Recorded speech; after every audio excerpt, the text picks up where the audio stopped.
According to a recent 2025 study, it goes on to reveal that about 55% of all employees working around the globe actually feel burnt out or they've seen extreme levels of stress in the course of the discharge of their responsibilities at work. In the UK, 79% of all employees feel like they are stressed or have faced some extreme levels of burnout. In the US, about 62% of workers actually report that they feel burnout or they've seen extreme levels of stress in relation to what they do at work. And so in this video, we're breaking down 5 things that you can actually do in order to feel less stressed and then actually go on to pursue whatever your key performance indicators at work are. And so if you're new here, my name is Nana. I hold a master's degree in business finance. And on this channel, we share everything finance and productivity. And so without further ado, let's just go straight into today's topic, which is how can we avoid burnout in our workplaces? But first, let's define some key concepts in this video, and that is what actually do we mean when we say burnout? And so burnout is a state of emotional, physical, and mental exhaustion caused by prolonged or excessive levels of stress. And that is something that we can actually identify on our day-to-day operations at our workplaces. And that is simply because of the levels of stress that comes with our key performance indicators and our responsibilities at the workplace. But one thing about burnout is that it's not easy for people to identify or to actually highlight or get to know even what the symptoms of burnout actually is. And so this brings us to the question, what are the symptoms or how can we tell if we're actually experiencing burnout or experiencing high levels of stress in relation to our work? According to a recent publication by the Harvard Business Review, these are the 3 main symptoms of burnout at the workplace. The first is exhaustion, and it is the central symptom of burnout. It comprises profound physical, cognitive, and emotional fatigue that undermines people's ability to work effectively and feel positive about what they are doing. The second is cynicism, and is also called depersonalization, which represents an erosion of engagement. It is essentially a way of distancing yourself psychologically from your work. The third and the last is inefficacy. And inefficacy refers to the feelings of incompetence and the lack of achievement and productivity. People with this symptom of burnout feel their skills slipping and worry that they won't be able to succeed in certain situations or accomplish certain tasks in their workplaces. And so these are the 3 main things that you need to know. And so you can assess and adjust over time how you feel in relation to your work. And if you're feeling any of these symptoms, then you might be experiencing some levels of stress and burnout. And so with this said, we move on straight into understanding what the causes of a burnout actually are. And so the first thing that we need to consider is lack of role clarity. I remember a couple of years ago, I worked as a business development executive for a multinational insurance company, and we started a new department. That department was one of the most daunting departments that I've even ever worked in. It was simply because we were just asked to grow the business, to bring in new businesses, and then make sure that we renew as much existing insurance businesses or policies as possible. That was too vague, and those expectations, to be very honest, were too huge. We couldn't fit any strategy to actually match them. And so it became very, very difficult. The levels of stress actually went up. The levels of burnout actually went out because a couple of colleagues that we used to work with in that department actually resigned. And that was a very serious thing to consider. But after some time, we sat down as a team to strategize. We asked ourselves the simple question, what is our goal? And what do we have to do in order to reach that goal? How do we break these goals down into actionable steps? And then how do we actually navigate through all these challenges and the friction in order to reach those goals? And so we came up with a strategy to meet every single Monday. Every single week we meet on a Monday and we tell each other what we are going to do for the remainder of the week. And that is the number of cold calls that we are going to make, the number of possible prospects that we are going to speak to, the number of renewals that we are going to process, and the number of upselling and several other strategies that we'll be rolling down the line in the course of the week in order to reach our goal. It became much more easier because there were several measurable steps that you could take along the line in order for you to reach that destination of growing the business or bringing in new businesses altogether. This brings us to the second cause of a burnout, which is lack of control or the extent to which your decision or your initiative actually contributes to what you do and how you do what you do at the workplace. Don't get me wrong, it is much more easier for you to get along with people, especially if a goal was actually drafted by you.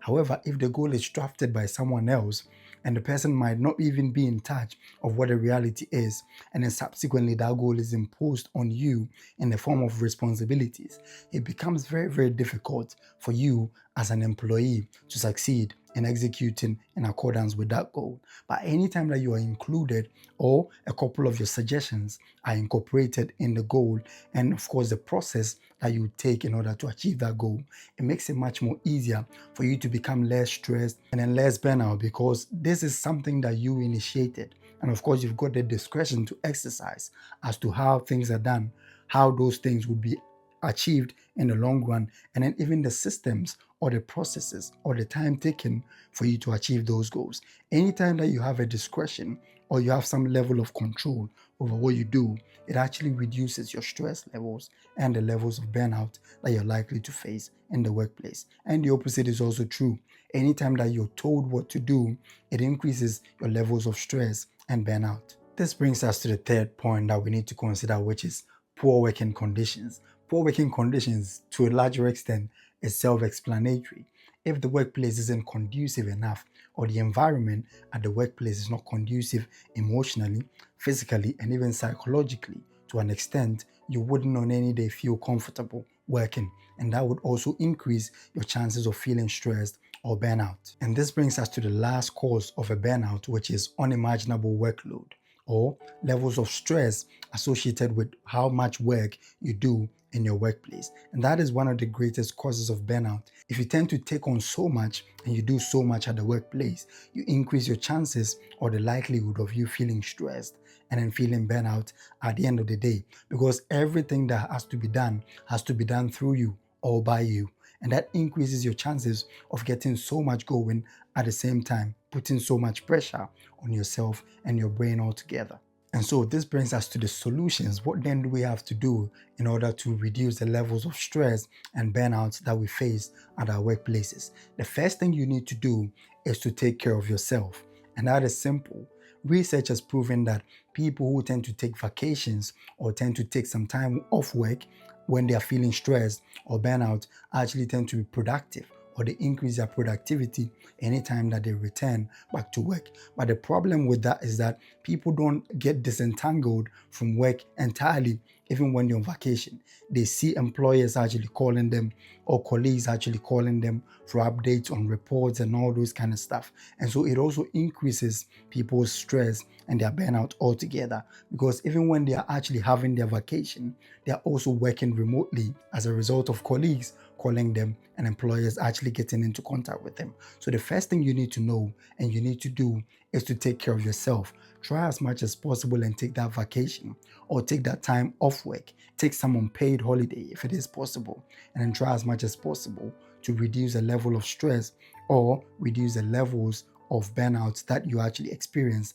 at the workplace. That is one of the most effective ways for you to actually get in the right frame of mind and to get in the right shape to contribute and to be productive at the workplace. This brings us to the second point, which is to delegate or to ask for help.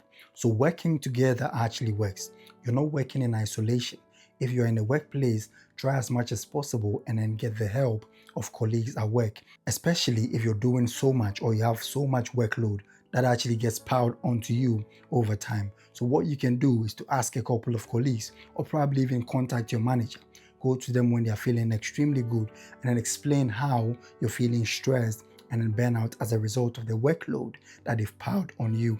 And then ask if there's anyone in the office or probably even the manager may be of help in executing, in writing that report, or probably doing the presentation, or giving you several guidelines as to how to effectively and efficiently go about the discharge of your responsibilities at work. Don't feel shy and don't feel afraid to go to people at the workplace for help. That is one of the most effective and efficient ways that you can actually reduce stress and burnout. people at the workplace are actually meant to support you and to support anyone that is executing in accordance with what the organization's mission and the vision is. And so that is what they are paid for anyways. So you might as well try as much as possible and then delegate more and then seek the help of experts or people, your seniors or people that are below you when executing on any project at all at the workplace. This brings us to the third point, which is take short breaks at the workplace. It's not difficult for you to take maybe 5 minutes every single hour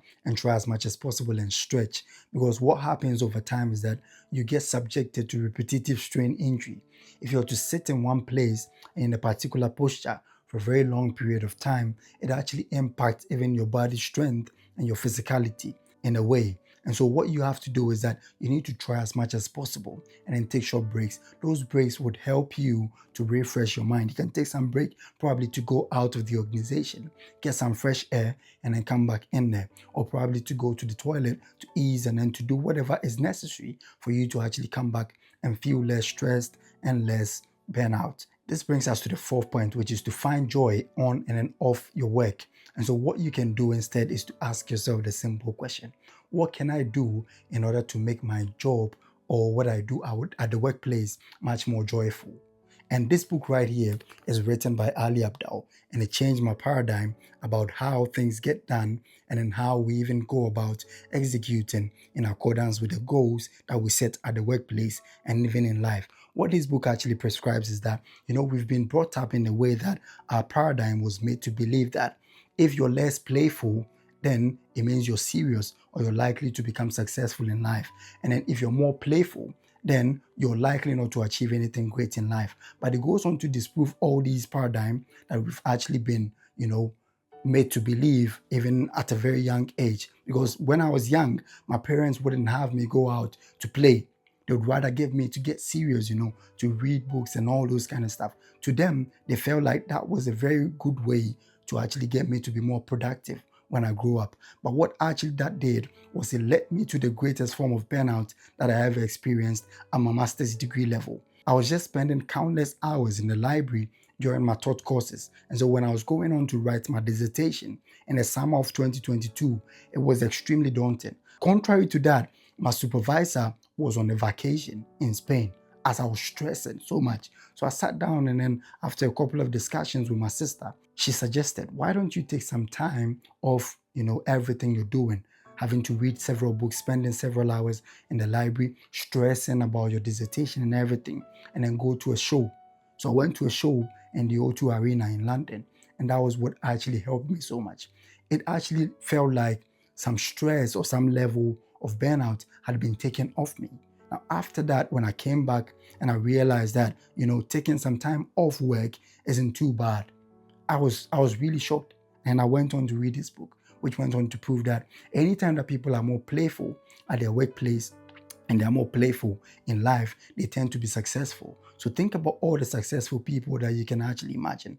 They try and then find something that is joyful, something that is playful, and then they incorporate that into their productive channels or their productive systems, and that actually helps them to do a lot. US President Donald Trump takes some time off managing the world's most powerful nation to play golf.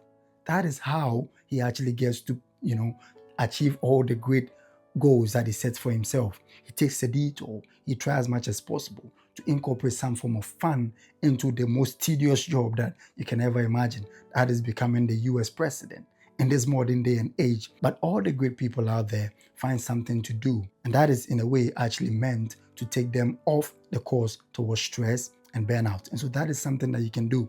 Is it that you love music or you love watching, entertaining shows? You can take some time off work during your break, listen to podcasts, listen to entertainment shows, watch some comedy, listen to some music, and that would actually help you and also take you off the course towards, burnout or stress. This brings us to the fifth point and the last one, which is to track and then adjust the progress of whatever solutions that you adopted to solve the stress and the burnout problem. Now, according to James Clear in Atomic Habits, he goes on to say that habit tracking is one of the greatest ways to actually succeed in life. And so in order for you to not join the 92% of people who set goals and eventually never see the realization of those goals, what you need to do is that you need to adopt the habit of habit tracking.